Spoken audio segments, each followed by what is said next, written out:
So Rue Morgue is a major cultural platform analyzing and discussing horror, offering both historical and contemporary perspectives. And it's approaching its 30th anniversary, so not too bad, so a lot of years. Sure. Can you tell us about the founding story behind this legacy? Yeah, and Sophia, I really appreciate you guys having us on board for this chat, but also a part of what is KORK's third year. So many film festivals launch, and every year it's kind of an uphill battle. So to make it 3 years definitely shows that you guys know what you're doing and you're doing it right.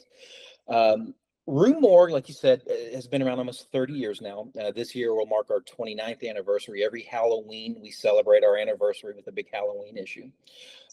And for anybody that wants to know the story in great detail, it's actually covered in issue number 72. It has the thing on the cover. But Rue Morgue's founder and president, Rodrigo Gudiño, he was working in publishing. He was a horror fan, and he took a look at the landscape. And, you know, again, we're talking like 30 years ago, and realized that the platforms, the outlets at the time that were covering horror in kind of like a pre-internet day, were generally focused on one small sliver of the audience, and that was for the horror film fan. Now, of course, that's a big part of what we do and what everybody covers. But horror, as we all know, is so much more than just filmdom, right? It's collectibles, it's video games, it's music, books. And the horror community at large all has their favorite things. So Rod took a look at that and said, well, nobody's really covering all of this other stuff. Why don't we? And so it took him a couple of months to launch that first issue. He kicked it off with a friend of his. One of his very first team members was our marketing director, Jody Infernari. And they established this blueprint that persists to this day, and, you know, has for the last 3 decades. We publish 6 times a year, and every issue caters to all types of fandom. If you're a collectible person, we have a section in the front of the magazine. If you're somebody that likes the historical aspect and likes to refer back to your magazines as almost an encyclopedia or a written record of the industry, we always have that type of content. So there's a little something for everybody in every magazine, and on our website as well. It's you know, we run a website that complements our magazine quite well, and everything that we cover in the magazine, we cover on the website. Yeah, it's amazing. I must say the first time that I had one of your issues on hand was in the Canfield Festival 2 years ago. Inside of the Fantasy Pavilion, we had so many issues of Rue Morgue, and I was like, oh my God, this is amazing. I've been living so much time without it. I loved it. So how does your team work when creating this content, the content of the magazine? What are some of your current favorite projects that you're focusing on these days? Yeah, so we have the print magazine, which is our flagship publication, and that is available digital. We have some digital subscribers as well. And it operates a little independently of the website. We each have our own teams, our own editors, that kind of stuff. But they both work to the same mission. And so the big news stories everybody covers. You kind of have to. It's noteworthy. It's just the things in the industry at the time. We also like to champion the work of those folks who are deserving of some attention that may find it hard to get, especially when there is a lot of static surrounding some of the bigger films, some of the bigger releases. So we always take a look at the stuff that's there. Are we doing reviews, interviews, behind the scenes on the bigger projects? But who is creating the next big thing? Who's writing the next really awesome book? Who's building the next video game that's going to set the world on fire? And we recognize that those people deserve as much attention. So we seek those people out, and our writers do as well. Like our fandom, our readership, our readers all have their areas of expertise. They all keep their fingers on the pulse of the industry, and they bring those projects to us, and we do what we can to cover as much as we can. Me personally, I've been writing for the publication about 5 or 6 years. I worked as our assistant online editor for a while. And then recently I moved into our digital marketing position. And the best part of my job is getting to partner with these fantastic events like KORK to help leverage our platform to bring this worldwide exposure to these events. I love it. I genuinely do. I do a handful of conventions and film fests, and I love being out there and meeting the people that have supported the magazine. I love introducing the magazine to people who may have never heard of us, and working side by side with these events like yours to help make them as successful as possible. Yeah, I imagine it's very rewarding to see all the response, as you say, that of your readers that are very engaged with the content, and that, of course, speaks highly of what Rue Morgue is doing. So, what is your perspective on horror film festivals around the world? I know there are many. This year you collaborated with KORK. What does working with festival mean for the horror community and for Rue Morgue? Horror fans like to say there's nothing original in the industry anymore. It's all been done before. Hollywood loves its remakes and its reimaginings and whatever you want to put on it. And to those people, I say, find a film festival. There's plenty of original content. The people, the creators that are driving horror in the industry it was always intended to go in are the independent filmmakers. And the platform that is giving, the outlet that is giving a voice and giving a platform to these people are the independent film festivals. As part of some of the work I do, I get to be a judge for some of these shows. And as you probably know, you'll get hundreds of entries sometimes. And a lot of times when these films are entered, you'll get like a little write up from the director. What was his inspiration? What was their inspiration? What was their budget? That kind of stuff. And you'll open them sometimes and see that a film had a budget of $100 or $500. You're not opening them and seeing budgets of $1 million because these are people who have day jobs and they're creating their art in the hope that other people will discover it and enjoy watching it as much as they did creating it. I saw a film the other day. It was I forget the title, and it was an entry in a film fest, and it was about killer rubber chickens. And then you watch this thing and you're like, okay, this is a little absurd, this is whatever. And then you get to reading on it and find out it's like a 14-year-old high school kid shot this in his backyard, and he shot it for like $50. That's never going to play a local cinema, but that kid today, if he keeps doing what he's doing, could have hits on the festival circuit and could one day be the next big thing in horror. Film festivals are often attended by very hardcore cinephiles, but to any horror fan, if you get tired of what the industry presents, if you're not finding what you want, chances are very good that if you take a gamble and go to a film fest, buy a virtual ticket, you're going to find something different and interesting. They're so important. I totally agree. At the very least, you find a community, and the community of horror film fans, and the whole horror sphere is so welcoming, and you learn so much from them. And at the maximum, of course, new opportunities. As you say, I think the heartbeat of the industry, it's in the indie scene. You find out so many people that have so many beautiful stories. And I personally also don't agree that everything is done already.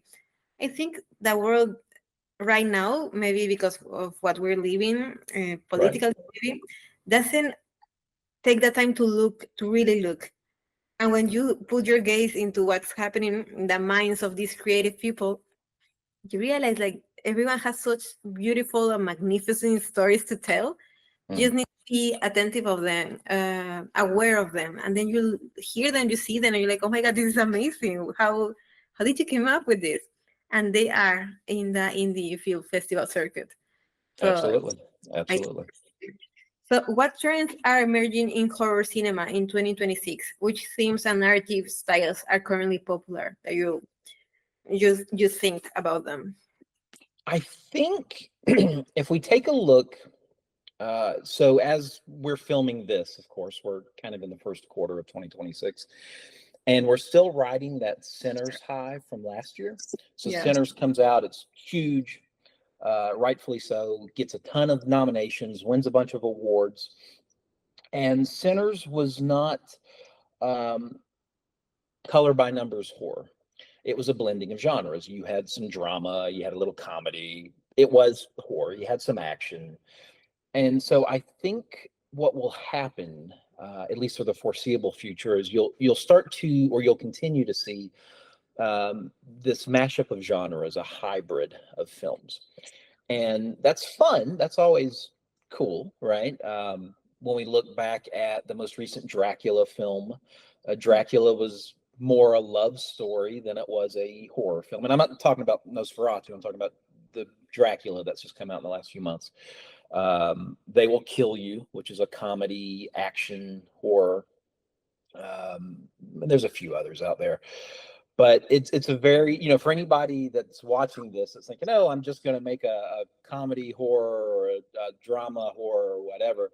It's a very delicate situation, because if you don't get at least the horror aspect of it right, if you don't have a strong story, if you can't imbue those thrills and chills, then you have no business trying to infuse this other stuff into it. Just a strong, cohesive story will win out every time. A film doesn't have to be cute. It just has to get from point A to point B, narratively speaking, and then, to have a good film. But I think we will see a lot more of that, at least for the foreseeable future, amongst all the remakes and reimaginings and that kind of stuff. Yeah, so we're thinking the tendency goes to hybrid films in general. That's what we're gonna keep seeing. So talking about Sinners, so this year's 98 Oscar edition were notable for horror films receiving nominations and awards. Of course, we're talking about Sinners. What are your thoughts on films like this? Sinners, Weapons, Frankenstein even, reaching a wider audience? And do you think this will allow us to see more horror in Hollywood? Yeah, because usually these have not a great story of being recognized by the mainstream media, mainstream business side of Hollywood. So what do you think? Will we be seeing more horror in the mainstream? Yeah, when the nominations came out a couple of months ago, the headlines on mainstream and genre publications were horror rules the Oscars this year, or the Academy Awards. Sinners had a record, I think, 16 nominations. Frankenstein, which is very near and dear to us because Guillermo del Toro has been a supporter of ours for years now. And in fact, one of our writers, a guy named Jim Burrell, who's been writing for us forever, was actually in the Frankenstein movie. He had a role in that. Weapons, of course, was great. And so, you come out on the other side of these shows, these award festivals, and it's like, okay, well, Sinners had, I think, won 4 awards, but they had 16 nominations, and that was a record. And that dominated the headlines along with those other films. And what it did is it called out into the gen pop, the general public, what we as horror fans have always known, especially those of us who work on the inside of this. And it's that never bet against horror.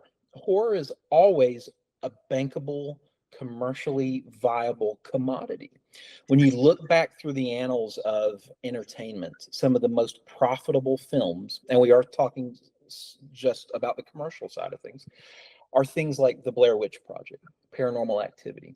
Predating that, going back to the 70s, The Legend of Boggy Creek. These are films that were shot on very minuscule budgets. They found an audience. Even if it wasn't like a lifelong fan, it was somebody who just enjoyed the film for its box office run. Yeah. And that's why mainstream Hollywood will revisit these properties time and again. Now, as horror fans, we also know we like what we like. We don't always give a damn what the critics say. You know, Sinners was a big win for everybody. But the box office is just one part of it. So when it leaves, horror fans are physical media collectors. We will buy the discs. We will attach ourselves to what we like, and we will support it for 40 and 50 years. That's why we still celebrate films like Texas Chainsaw Massacre that people panned upon its release, but 50 years later are some people's most cherished film. You know, Friday the 13th, and just all of these things that we build our identities around and we build our fandom around, that just took a little while to really recoup their investments. What I love is that Ryan Coogler, who directed Sinners, and a lot of people said, oh, you know, it's just kind of it's a take on From Dusk Till Dawn. He made it no secret that he was highly inspired by From Dusk Till Dawn. So were there people that saw Sinners and go, you know what, I really think this vampire stuff is pretty cool. What is From Dusk Till Dawn? Now they're going to go watch that. Maybe along the way they watch a Salem's Lot, you know, Nosferatu that came out a while ago. So if it takes something like Sinners, Frankenstein, Weapons as kind of the gateway drug for people to come over. We've got something for everybody. There's things here that you'll find that you like, along with Sinners and Frankenstein. I love that. I want to just point out something that you said, like horror fans are collectors, because this is also a pattern that I have seen a lot, and I love it. I think that they're maybe the most grateful fans in regards of being so engaged with the content that they're consuming, and what you said, building their identity around it. And of course, if one current film can make you revisit the whole filmography of finding different films from the past, also a very welcoming community. So that's amazing.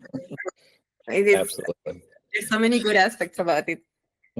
So what is the current state? What would you say is the current state of independent and daring horror films in world cinema compared to the early 2000s, for example?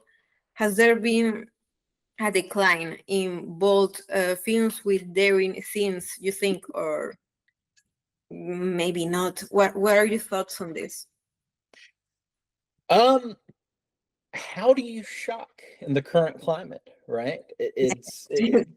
I mean, I'm here in the US, and every day, regardless of what side of beliefs you may be, the concept of normal has been shattered, has been demolished, and every day is almost like a real life horror show. And, you know, that certainly is kind of worldwide, I think, at this point. Horror, especially as the technology to film and record and edit stuff, you know, you hear this all the time. You can shoot a film on your iPhone. In fact, 28 years later, the first part that came out last year was shot on iPhones. You can edit the material right on your computer. What used to take, you know, masses of staff, large staffs, and a lot of money to do can now be done for, you know, little to no money on your own devices. And so I think lowering that access point, that bar to access, has certainly created an influx of new minds into the industry. Okay. So kind of going back to that question, when people say, well, there's nothing out there that's new, original, there's nothing I want to see. Well, some of those folks say, oh, there's nothing I want to see, so I'm just going to make it. And they do. And you get some really good stuff. You get some really interesting stuff. You get some things that are almost there, but they demonstrate that the creative has the chops for this. And as long as they keep working at it, they'll refine their process. And then sometimes you just get some weird things, like rubber chickens murdering somebody in a kid's backyard, but that's still just really, really fun and really cool. In terms of daring, again, it's so hard to kind of push the envelope these days. You know, you can't just throw buckets of gore onto something like maybe you could have 20 or 30 years ago and expect people to be shocked, because that type of content is so readily accessible. People have gotten a little numb to that notion. Um, yeah, so it's, you know, it all just speaks to individual sensibilities. It's true. It's very personal. Where do you find horror? Of course, there are some items that you have to go to in order to have a horror film, but at the end, the perception it's personal. What I found quite interesting is that, as you say, like everyone has already been shocked because the state of the world it's what it is. But I find that recently more people, more filmmakers are relying on like subjects that are maybe hidden in our society that are we're not supposed to talk about them. Mm. Uh, maybe they talk about some type of violence in particular that nobody wants to see, and they just use it as a subtext to talk about something else. I think maybe this is, of course, a theory and not an expert by any means, but maybe that's the way to shock when everything is shockable. Just the innuendo, just the nuance of this also is happening while we're doing this. Yeah, well, and I think that's, I mean, that's a great point.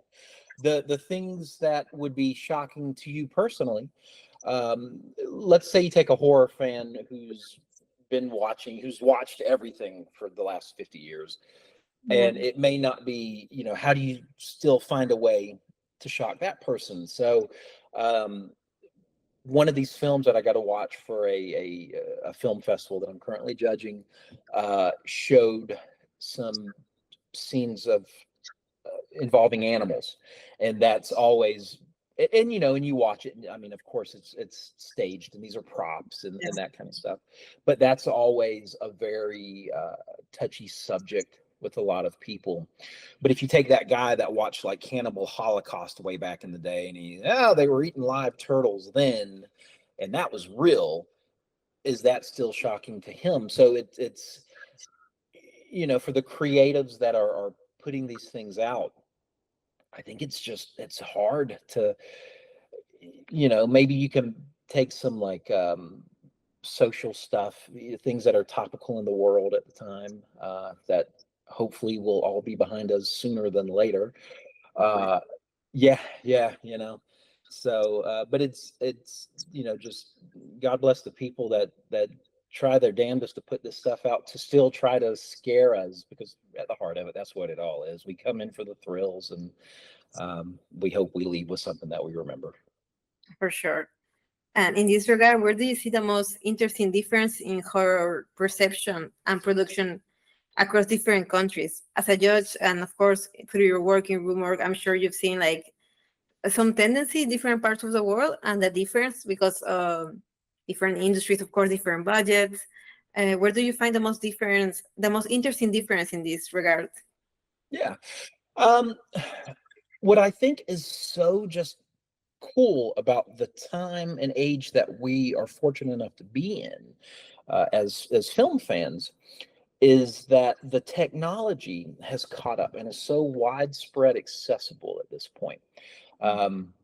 If we were having this discussion 20 years ago, let's say, you would go, well, J horror, Japanese horror, is very steeped in ghost films, haunted house type stuff.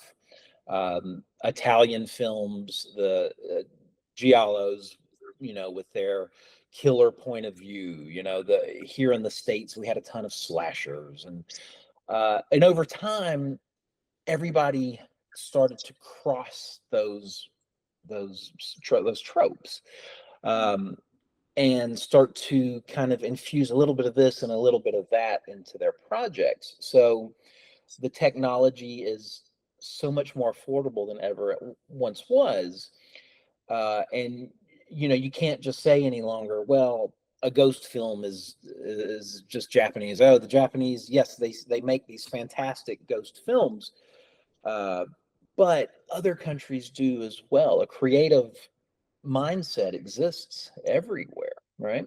And if you really zero in the person that's making that film, what was their environment like? How did that influence them into creating what they did?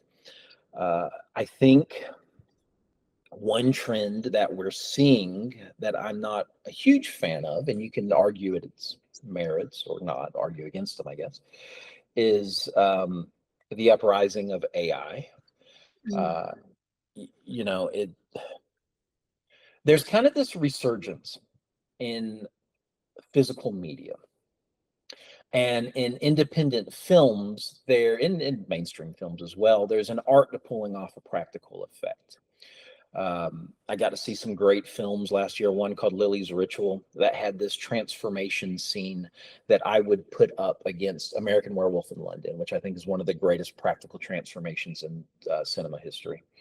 I even said as much when I gave out the award for best practical effect at this film fest. And so AI still looks like AI. Yes. And I can understand why somebody with a very small budget would want to lean on it to get their vision out there, to get their work completed. But it's very immersion breaking for me. And I've heard a lot of people say that it just takes you out the moment, you know? So, you know, I don't know where things go with that. And, you know, if it's the means to get a film made, I guess that's the case. If that's the necessary evil, perhaps. But at least in its current form, AI still looks like AI. AI written content still reads like AI written content. It's devoid of voice. And I think it will be interesting to see how that technology evolves with this field, with this industry, and how filmmakers choose to use it, or for the ones who don't, what they can come up with in its place. Yeah, I totally agree. We're in the middle of a breaking point, maybe, because we're changing the paradigm in that regard. Some people are using AI, some people are quite against it. But it's true, at the end of the day, AI feels like AI. So it interferes with the art form. Then what was the purpose? Like, to take you out of the story? Then what was the main issue? But then again, to your point, not everyone has the opportunity to make the film that they want. Not everyone has the budget. And maybe for them, this is a great way to push through that little part that they're missing. Of course, it's very debatable and an interesting subject for sure. I would love to revisit this in a couple of years to see what ended up happening. But I think, as you said, like horror films, I think they're a particular branch of people, and amazing, of course. And I think they're more protective of the genre than maybe other cinephiles. Maybe I like that. I like that perspective that you gave us there. Very protective. You're absolutely right. We love our books, our physical discs, our physical magazines. We love the physical nature of our fandom. And so when this new kid on the block shows up and goes, "Okay, I can make you an AI werewolf. Just tell me what you want and I can spit it out." And you're like, it's just not the same as watching like American Werewolf in London with the transformation scene. You know, yeah, it can be accomplished, but it's just not the same. It doesn't feel native. It doesn't feel like it fits in. Yeah, at least for the time being. Who knows? Right. Again, I would love to revisit this conversation in a few years and say, like, look what happened. Interesting, right? But yeah, totally. And again, going back to the question about the differences locally, I used to feel a lot like the difference was the use of folklore in horror films, like very a folklore that you see, for example, in Indian films or Latin American films. I'm from Peru, so in Peruvian films, the horror that I see there, used to be quite different from the northern parts of the world. But as you said, everyone is so connected. Of course, the globalization of the medium, the democratization, how to access films and how to make them, has made these barriers maybe less strict. So now the folklore is for everyone. Everyone can rely on these stories to tell a bigger story, maybe. So it's quite interesting, that aspect as well. I think we're living a transformation. So is there any message that you would like to share with your readers and festival followers that you can maybe share with us as well? So we had touched on just a little while ago about this resurgence in physical media. In fact, where I live, one of the local newspapers just did a story the other day about, look what's coming back. DVDs and VHS and all this stuff is coming back. And it's like, yeah, but for those of us on the inside, it never really went away, right? Like there are labels out there. Terror Vision is a big one that still produces cassette tapes because there's a market for that. And Rue Morgue, we're coming up on 30 years of having been in business, and we never went away either. We still publish 6 issues a year, 6 times a year.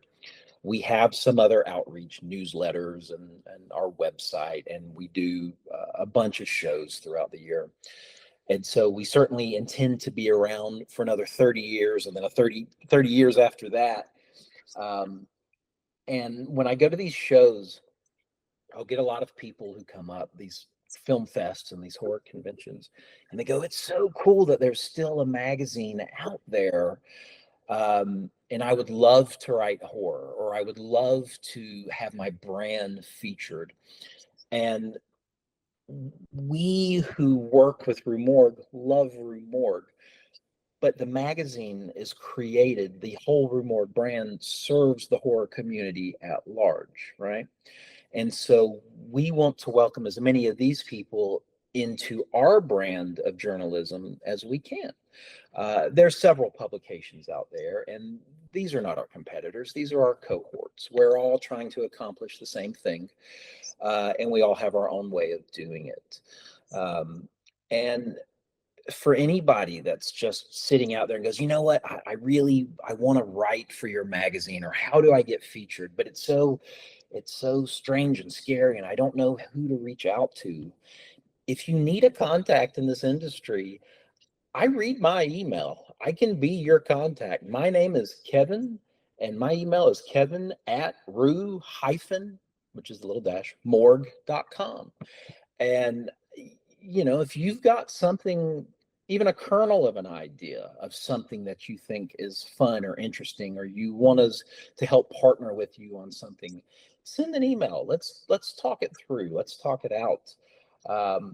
Because we all love this magazine, but at the end of the day, we love this community. And this is why we're so appreciative of partnering with KORK this year, and just supporting our fans that have been supporting us for 30 years now. It's beautiful. It's really a community. Supporting the fans that are supporting you, it's a great way to encapsulate the bigger idea of what it is to be a horror film fan, and of course having Rue Morgue on your back and for so many years. This is amazing. So thank you so much for your time, Kevin. I wish you all the best.